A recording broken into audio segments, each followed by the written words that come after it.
उत्तर प्रदेश में लोकसभा चुनाव को लेकर सियासी दलों के बीच शहमात का खेल जारी है। सूबे में इस बार बीजेपी ही नहीं बल्कि सपा से लेकर बसपा और कांग्रेस तक मुस्लिम बहुल लोकसभा सीटों पर मुस्लिम प्रत्याशी को उतारने से बच रहे हैं। मुस्लिमों की जगह हिंदू कार्ड खेल रहे हैं।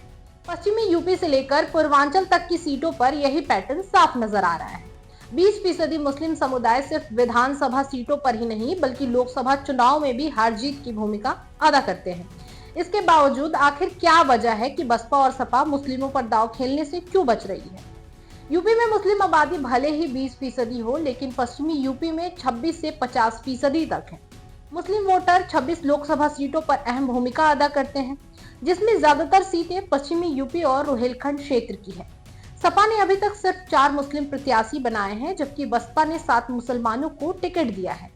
कांग्रेस ने यूपी की 2 सीटों पर मुस्लिम कैंडिडेट उतारे हैं, जबकि बीजेपी ने एक भी मुस्लिम को टिकट नहीं दिया है। बीजेपी पहले भी ऐसा करती रही है, लेकिन सपा ने इस बार स्टैंड बदल दिया है। मुस्लिम बहुल सीटों पर हिंदू समुदाय के प्रत्याशी उतारे हैं। कई ऐसे लोकसभा सीट है जिन पर मुस्लिम समुदाय के नेता चुनाव लड़ते रहे हैं। इन सीटों पर कभी न कभी मुस्लिम समुदाय के सांसद रहे हैं। हालांकि इस बार राजनीतिक दल मुस्लिम समुदाय के प्रत्याशी को उतारने से बच रहे हैं, जिसमें कई सीटें तो ऐसी हैं जहां पर 37 से 40% तक मुस्लिम हैं। उत्तर प्रदेश की सियासत में मुस्लिम वोटर 7 लोकसभा सीटों पर 40% से ज्यादा हैं। इन्हीं 7 में से 6 जगह पर मुस्लिम सांसद 2019 में चुने गए थे।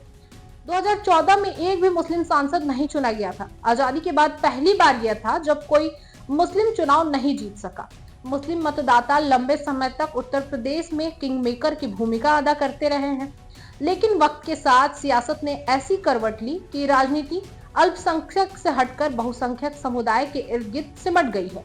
यही वजह है कि बसपा से लेकर कांग्रेस और सपा तक किसी मुस्लिम कैंडिडेट पर दांव खेलने से बच रही है।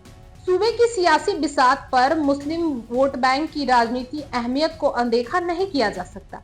इसीलिए सूबे में मुस्लिम वोटों को लेकर सपा कांग्रेस गठबंधन से लेकर बसपा तक की नजर है। तो बीजेपी भी पसमानदा मुस्लिम दांव खेल रही है, लेकिन टिकट देने से कतरा रही है। विपक्ष को यह डर सता रहा है कि मुस्लिम बहुल सीटों पर मुस्लिम प्रत्याशी को उतारने से हिंदू वोटों के ध्रुवीकरण बीजेपी के पक्ष में हो सकता है। इसीलिए हिंदू कैंडिडेट देकर मुस्लिमों के साथ हिंदू वोटों को साधे रखना चाहती है। यही वजह है कि विपक्ष इस बार अपना पैटर्न बदल रही है। वैसे इस वीडियो पर आपकी क्या राय है, हमें कमेंट सेक्शन में जरूर बताइए और चैनल को लाइक सब्सक्राइब जरूर कीजिए।